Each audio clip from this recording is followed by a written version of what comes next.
pictures from Mazatlan as well. So yes, it's all just about to start. Perfect.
Hi, you're watching a total solar eclipse here on timeanddate.com, and we're just getting started.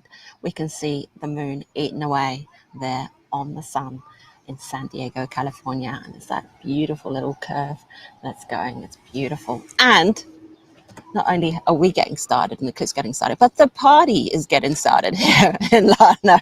There is music, live music going on across the street, and people are excited and moving around us, and yeah, frankly quite distracting but fun going on around here in Lano, Texas. And you know, we're looking at first contact. There should be first contact happening right now just above us. Let me just have a look.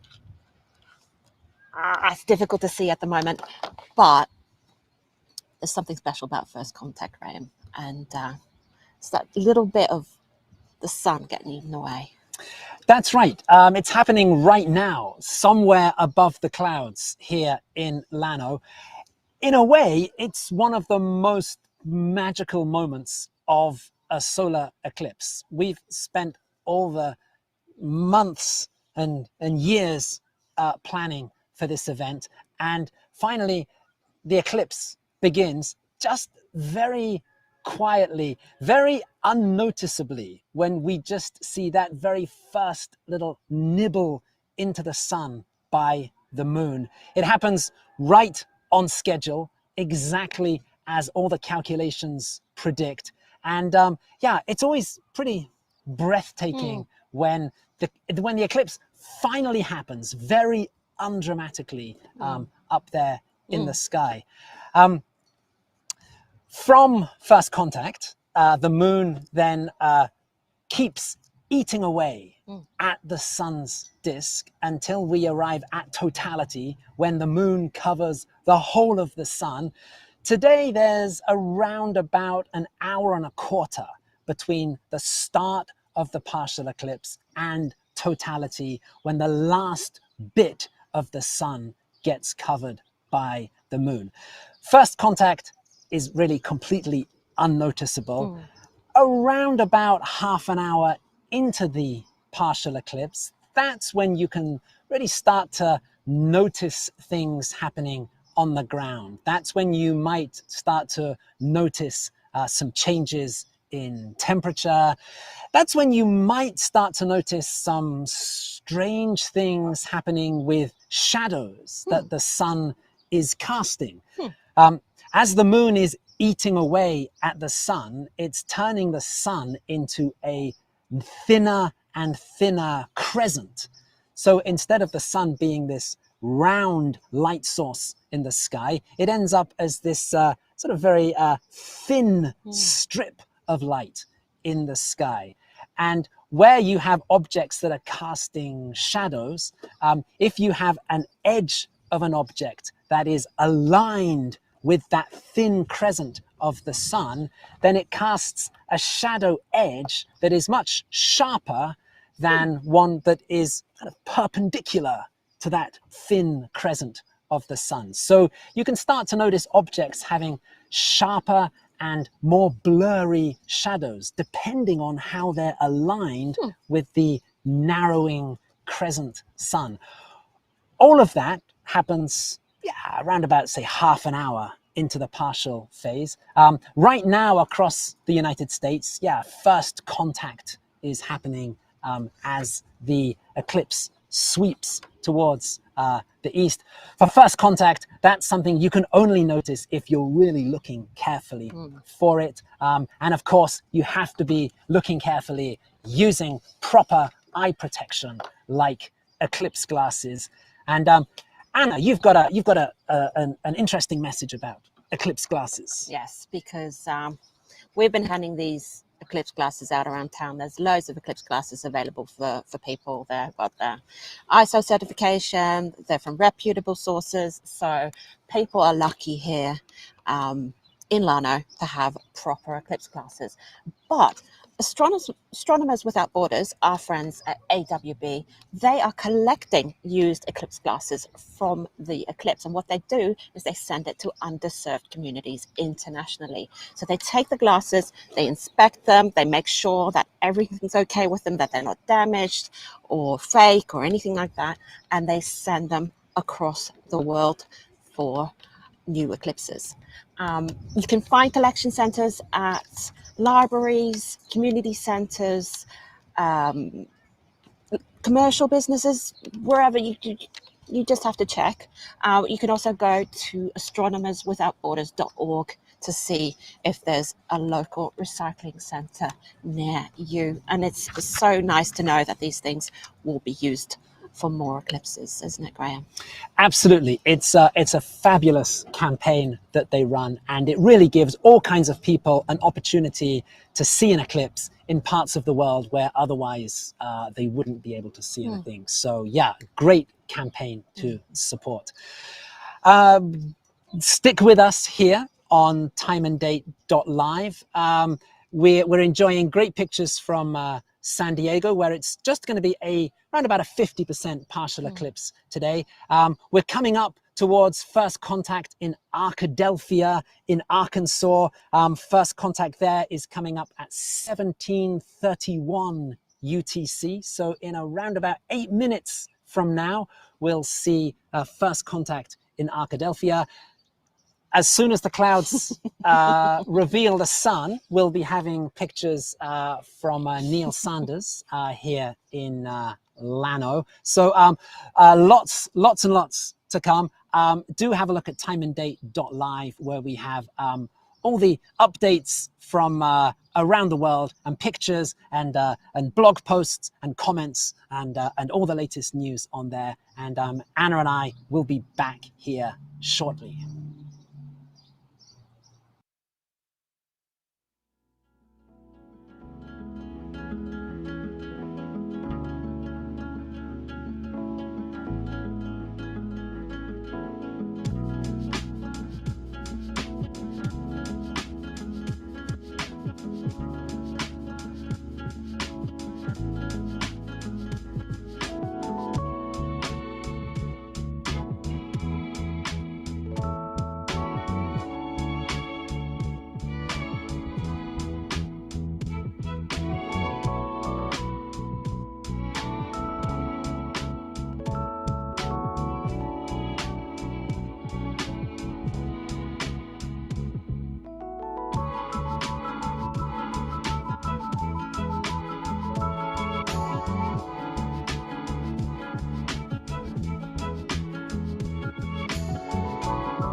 You're watching a total solar eclipse here on timeanddate.com, and we're looking at some gorgeous images there from San Diego, California, and Arkadelphia, Arkansas. We can see that the moon has started eating away at the sun, so the eclipse has begun in Arkansas as well. So we're excited about that.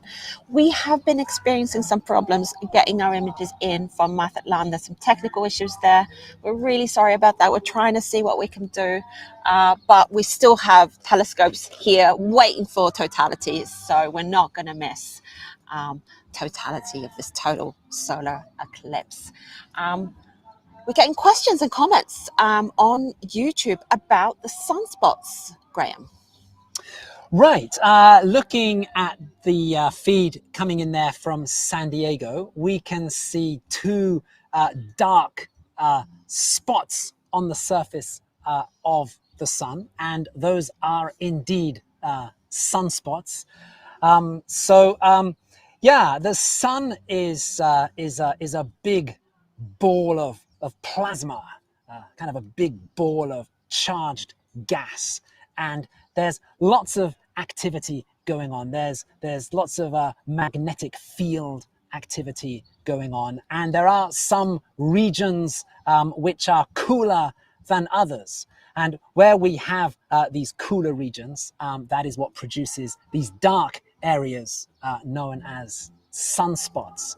Now, Anna, the sun does have an 11-year solar cycle where we tend to go from very low numbers of sunspots to generally much higher number of sunspots. And we are nearing the solar maximum in this 11-year cycle. We are getting close to the period where we would expect to see a high number of sunspots. And so there has been a lot of expectation and a lot of people looking forward to being able to see a lot of sunspots during this eclipse.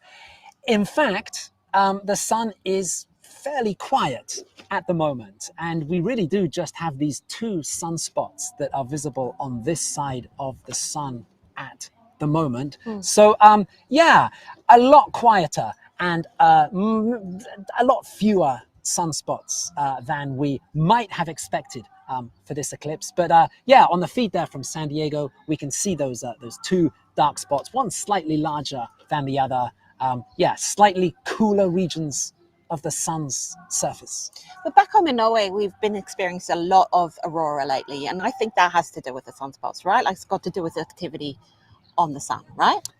It does, yeah. This 11-year solar cycle, that's really a cycle for how active the sun is. And when the sun is active, that's when we get more sunspots, and that's also when we get more aurora here on Earth. That's right. We get more prominences. We tend to get more solar flares. The sun is chucking out a lot more stuff in Earth's direction. So you're right. In Norway, this winter has been a good period for aurora. Absolutely. Yeah. It's just go out, look north, and you might be lucky to see some. It's really amazing.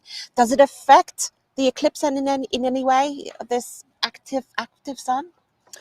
Well, one thing that when we come to totality, and we'll be talking about this again a bit later, at totality, the real highlight there when the moon is covering the sun's visible surface is that we can see the solar corona, which is the outer part of the sun's atmosphere. It's there all the time, but it's much fainter than the sun's disk itself, so we usually can't see it. We can see it during totality, during a solar eclipse. And yeah, the shape of the corona, that also changes over the course of this 11-year solar cycle. Around solar maximum, the sun's corona is rather more symmetrical, whereas around solar minimum, the corona is kind of more stretched out, more like a pair of wings.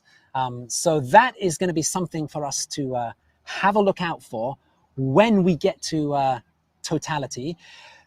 Coming up here in Llano in less than an hour now, 1834 UTC, totality here in Llano. So we're getting close. We have to say that actually, I mean, here on the ground, really still nothing to see in the sky because of the clouds, but really nothing to see yet in terms of changes in light levels, or there's really no sense at all that anything is going on with the sun up there above the clouds. But that's all going to start to change rather dramatically over the course of the next, 40 minutes.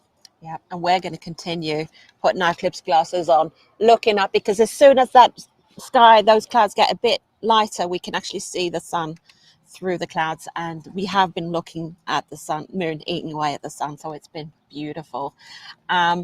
If you're lucky enough to be in the path of totality, or even just in a partial area, use your eclipse glasses and take a look. If not, go to timeanddate.live and check out our live news feed. We've got pictures, we've got reactions, we've got all the interesting background stories. We even have stories from the road here in Texas, United States. So we will be back soon. In the meantime, we're going to be looking up at the sky and trying to find the sun.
You're watching a total solar eclipse here on timeanddate.com, and we're getting excited. The light levels are changing here. We're using our glasses. We're looking up, and what is it, like 50%, Graham? Yes. That is, we're getting up to around 50% here in Llano. That's right. Yeah, so we're feeling like it's changing a little bit. But weather, we're challenging clouds everywhere. North America is full of clouds. Arkadelphia is struggling with clouds. Mexico, they're struggling with clouds. But what can we do? We can look up and see what we can see. So where are we, Graham, with the eclipse? Well, if we take a look at our live eclipse map, this is on the right-hand side of the screen. This just above us, right? This shows us where the moon's dark shadow is right now, and it is racing across the Pacific, and it is just about to reach the coast of Mexico. The first city in North America to experience totality today is the city of Mazatlan on the Pacific coast of Mexico, and totality is starting there in the next minute, because as we can see, that red dot is just about to reach land on our live eclipse map there. As Anna was explaining earlier, unfortunately, we don't have images from Mazatlan today, but what we do have is the next city along the path of totality in Mexico. Once the shadow has passed over Mazatlan, next on its itinerary is the city of Torreon in Mexico, and our good friends at the Exploratorium have their telescopes on the ground there in Torreon. Totality there is starting at 1816, so that is less than 10 minutes. That shadow we can see on our map, it's moving at 2,500 kilometers an hour. That's like 1,500 miles per hour. So it is racing across Mexico. So we are hoping to bring you images of totality from Torreon, courtesy of our friends at the Exploratorium. But it's the story of the day. It is fingers crossed with the clouds. We have seen some beautiful images in Torreon, but we've also seen some very cloudy clouds as well. Yes, anything we can bring you from totality in Torreon, we're going to be sharing that from 1816. We're looking at just over 4 minutes, around 4 minutes and 10 seconds of totality from Torreon, and we're really hoping that we'll be able to share that here. We have our fingers crossed. What are we going to be expecting to see, Graham? Right. So as we approach totality, we have the crescent sun, which just gets narrower and narrower and narrower as the moon eats away more and more of the sun's disk.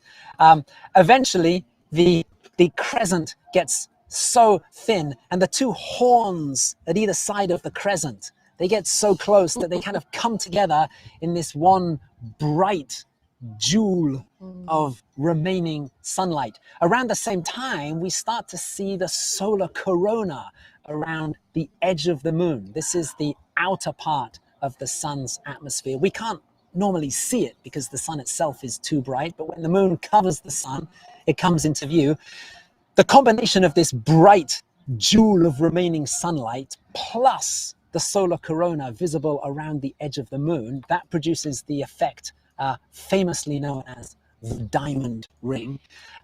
From there, we move quickly into the Bailey's beads stage of the eclipse. This is just the final blobs of sunlight that we can see actually shining through deep valleys on the edge of the moon's surface. We have these blobs of light. That's the last remaining bit of sunlight we can see before totality begins. Then they disappear. Then the moon is covering the sun's disk completely. The solar corona becomes visible, this kind of ghostly shimmer around the edge of the moon. Ah, there you go. Here we are at Torreon, where we can see, right, the narrowing crescent sun. It's looking very faint because of the clouds there in Torreon. That crescent is going to get thinner and thinner over the next 6 minutes until it transitions to this diamond ring effect, these final blobs of light called Bailey's beads, and then 4 minutes, 10 seconds of totality. It's magical. I'm very excited. It's even on the screen. But I've got my fingers crossed for Lana here as well. So we're super excited here. We're going to leave you to enjoy totality in Torreon. I'm blowing those clouds away with the wind here in Lano, and go to timeanddate.live and check out what's going on there. There's going to be pictures, reactions. There might even be something from Mathatlan there now. Who knows? So go in, have a look. We will be back soon, right before totality here in Lano. But in the meantime, enjoy. And we will see you back here in a few minutes.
Wow. That was Torreon, Mexico. Wow, thank you so much, Exploratorium. That was just the taste, and I'm just everybody's getting excited around here, including me. My heart's pounding. There's chattering, there's music, there's eclipse glasses up at the sky because the light is really changing here. The sky is clear, and we're going to be seeing this total solar eclipse, and I can't even breathe thinking about it. I'm so excited. So, Graham, help me out. Okay, let's think. Checking in on our eclipse map there, we can see the dark part of the moon's shadow is represented by that small red dot that is racing across North America at around about 2,500 kilometers an hour, which is about 1,500 miles per hour. It is just about to leave Mexico and cross into the United States. So totality about to hit the USA. We have two locations marked along the path of totality there. The first of those locations, that's us here in Llano in Texas. The second marker there is Arkadelphia in Arkansas. That's where we have our time and date telescopes waiting for totality there.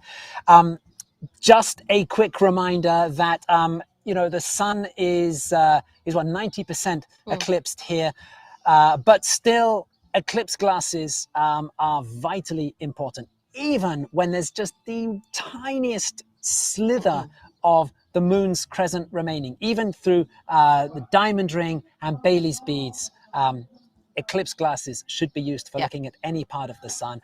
Once the sun is completely covered by the moon, once Bailey's beads has finished, once we're into totality, then eclipse glasses can be removed, and in fact should be removed, must be removed for enjoying the solar corona that surrounds the sun. The solar corona is about as bright as the full moon. So perfectly okay to look at the solar corona without eclipse glasses, as long as the sun's disk itself is completely covered by the moon. Yeah. And here on this wide angle shot, we're going to show you how dark it gets here. Unfortunately, we don't have a telescope. We have our glasses, and we will be looking up, and we will have totality coming up, telescope views coming up from Arkadelphia and Burlington. Fingers crossed, clouds and all. But yes, Torreon really wowed me. So now I don't know how to deal with anything anymore. The light is changing. It's just really kind of silvery, and you can almost like touch it. It does not feel like twilight. It's like white twilight. The temperature is dropping. We were in 32 degrees Celsius here. It's now down to 25. I can feel it. It's not only goosebumps, it's also the temperature dropping. The birds are they doing anything yet? They're chirping away. There's certainly a lot of chirping going on. I think certainly now, in the last few minutes, the light levels noticeably have really started to drop here. And that drop is, going to continue over the next 6 minutes until, the final minute before totality. That's when we have this sudden plunge in the light level. And that's what we're going to be sharing on our kind of, Anna and I are going to sort of clear out the way of this image of the visitor center here in Llano. And we will have, what have we got? We've got 4 minutes, 24 seconds of totality, going to be starting at 18:34 UTC. Yeah. Okay.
This is the total solar eclipse of April 2024, live on timeanddate.com. And we've just had a little over 4 minutes of totality here in Llano, Texas.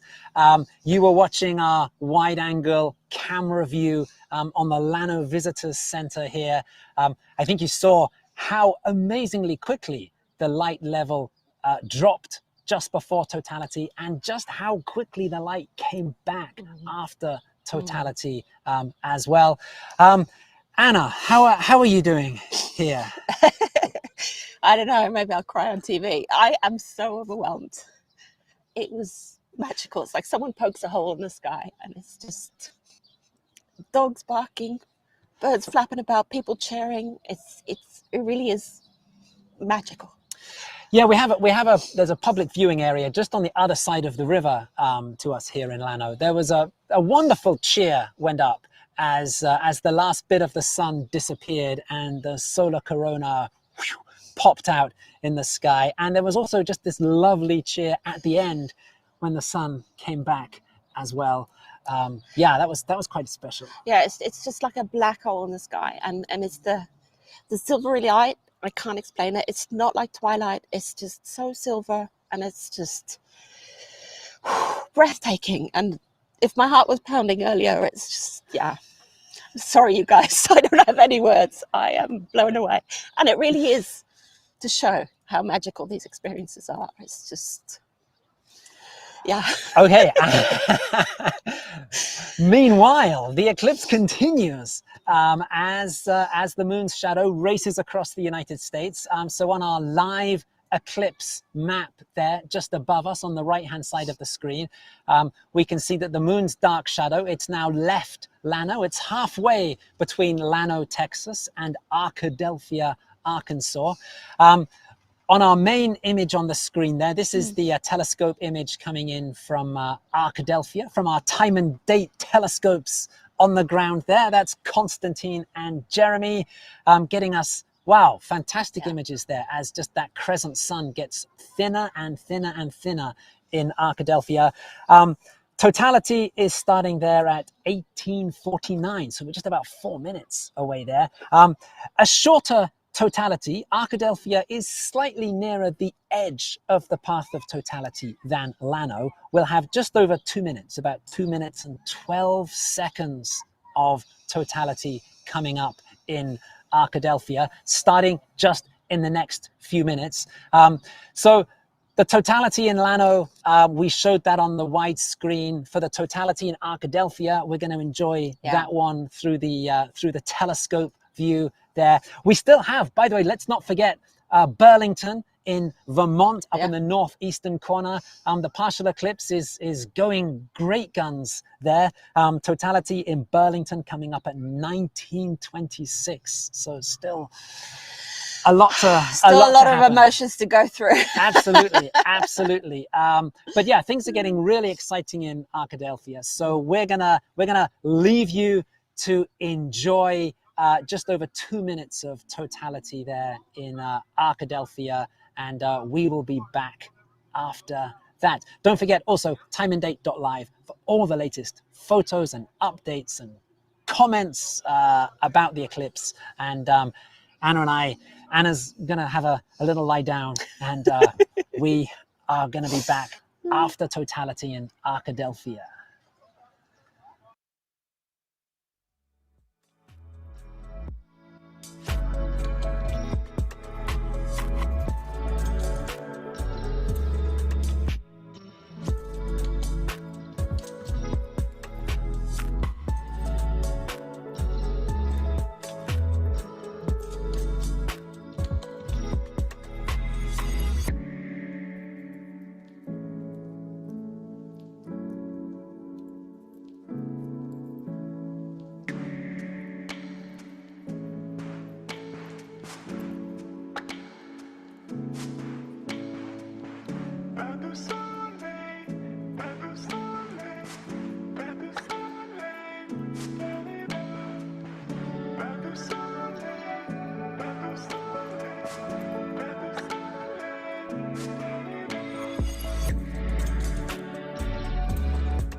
Welcome back to this total solar eclipse on timeanddate.com.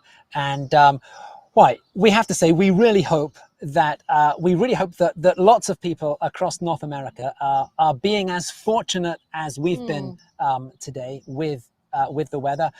Right here, we've had 3 spectacular totalities so far from Torreon, here in Llano, and from Arkadelphia.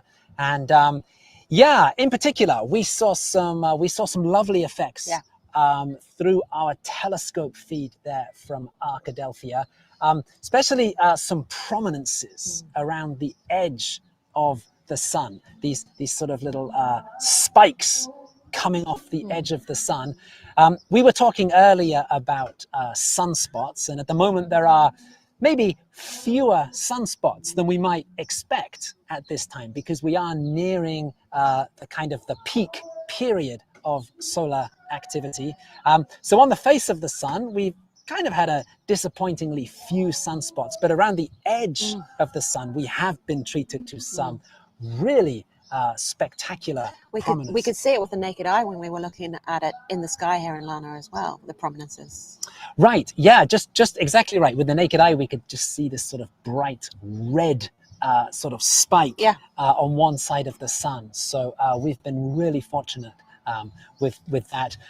We also got some beautiful images there of the solar corona as seen through the telescopes from Arkadelphia as well. And it was that even round corona that you were mentioning. That's right. Yes, because we are near the solar max, as it's known, the peak period of solar activity. That's when we generally have a more symmetrical solar corona. And yes, we did see that in our pictures there. We should say, actually, on that subject, we are continuing to get questions and comments on YouTube, and we did have a follow-up question to our discussion about sunspots and solar activity. A lot of people asking about exactly when is solar maximum going to be? When do we actually reach the peak of this 11-year cycle of solar activity? And the short answer is we don't know for sure. The sun is always a bit unpredictable. We are expecting it around July next year. Is estimated to be the peak, but we don't know for sure at this stage. But yes, we saw a lovely solar corona. We saw some fabulous prominences around the edge of the sun. And Anna, kind of from the view looking up from the ground, what else were the highlights, from the ground? Well, I'm still trying to calm down from that experience, but I'm doing better at it. You see Graham taking over and taking care of me here. All that talk about clouds, and to see the moon and the sun meet in the sky is just completely overwhelming.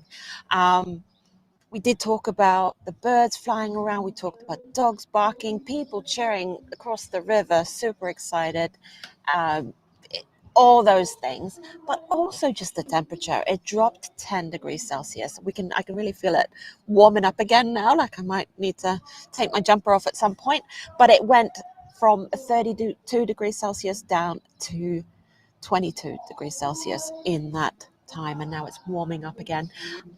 I had a little lie down on the ground. I looked up, I saw Venus, I saw Jupiter, and the corona, the round, beautiful corona. It was all as you see it here on the telescope, but just a bit more context in it. So it was just beautiful. Yeah. Wow. Great stuff. Checking in on our eclipse map there. We can see the moon's shadow continuing to speed across the United States. The next marker we have on our map there, that's up in Burlington, Vermont. That's where we have Stefan on the ground there in Burlington. He's been getting fantastic help and support from the organizers there in Burlington. Yeah, at the moment, looking good there, and lovely clear image of the eclipse happening there. Totality in Burlington, well, we have that also on our timeline there on the left-hand side of the screen. That's coming up at 1926. So just under half an hour. So yeah, that's right. Yeah, well, it's No, more like quarter of an hour. True. Yes. True. And we'll have a little over 3 minutes of totality in Burlington.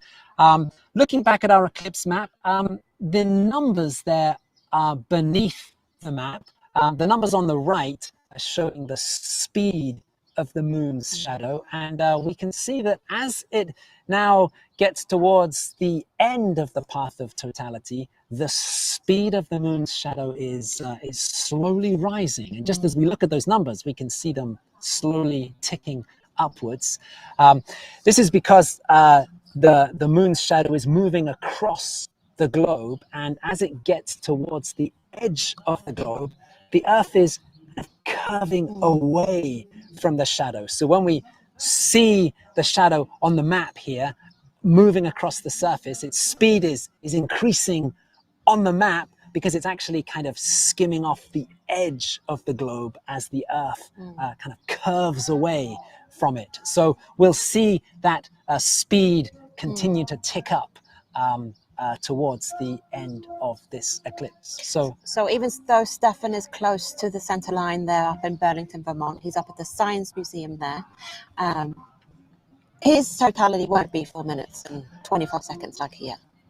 That's right. That's one of the things that affects the length of totality at different locations. Yeah, one of the factors is how close you are to the center of the path, and that was really the big difference between Llano and Arkadelphia in terms of a difference there. We had about a 2-minute difference in the length of totality. We were pretty much in the same part of the country. The difference there was that, yeah, Llano very close to the center of the path, and Arkadelphia was much nearer the edge.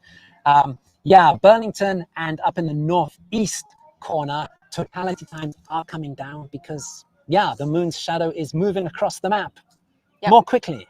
Exactly right. Yes. So that is the next highlight coming up, totality in Burlington at 1926.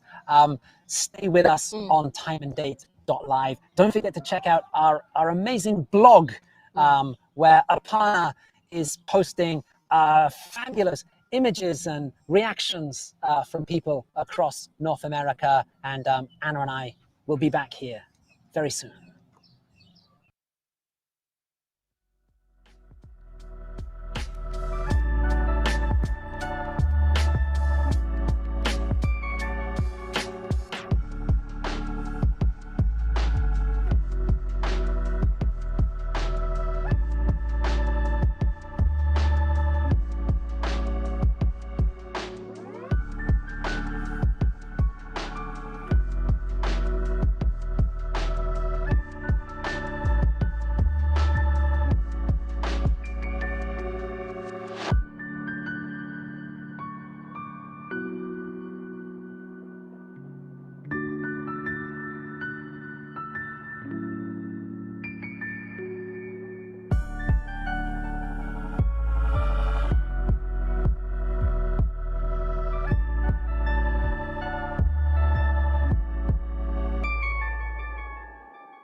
You're watching a total solar eclipse here on timeanddate.com. We're live from Llano, Texas. There's live music, there's energy, everybody's really happy. We saw totality. I'm feeling a few raindrops, so it's all good. We saw totality. We've got another amazing totality to come, so it's all happening still. Yeah, what are we supposed to look for next? Absolutely. Well, just to say that we can keep an eye out for some of these prominences. We've seen some great examples of these today. Just to recap, the sun is this big ball of plasma, these charged particles. There's magnetic fields twisting and turning through the sun, and they can cause these eruptions of plasma up away from the sun's surface, and that produces these sharp spikes of plasma that we've seen some dramatic examples of today. So something to look out for during the next totality. Great. We will leave you so you can enjoy totality in Burlington, Vermont, and we'll see you back after.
you.